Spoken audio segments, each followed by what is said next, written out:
আমার পয়সা কিন্তু আমি খরচ লইতাম টাকা নাই রেবো তার কাছে টাকা আমার 1 টাকা আমার পয়সা কিন্তু এখন দেবা লাগবে না আমার গুনে দেবা লাগবে এখন আমার আমি নাইলে লইতাম না থেকে আচ্ছা রে গরম হয় না তোমরা গো তুমি দেন সব খাইল বলে উঠে আইও আমি এলাকা টাকা পাইতাম ওই কিন্তু আমার দিল দেবার মধ্যে আমি দিলাম চলো আও দেখিও কথা ওখান মনে রাখিও কিন্তু আর নাই খুব অসুবিধা হইব আইবা আইবা আধা ঘন্টা বেশ হইব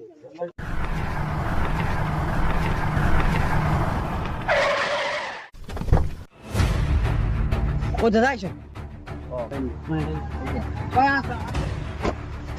ও আইছো রে আইসি দাদা ও তারাও আমরা আমার লগে ও আচ্ছা তো কারণ ও তারাও আমার লগে আরে রে ইদর খরচ তো কতটা পাত্র না বা তেল পেঁয়াজ রসুন লইতা পাত্র না কুরবানি দিতা পাত্র না ইলাও যে আরো কথা কই যে আমার লগে মিলাইয়া দিস মনে হয় অবস্থা হলো তোরা জগা তো আছে আর ঠিক আছে হইব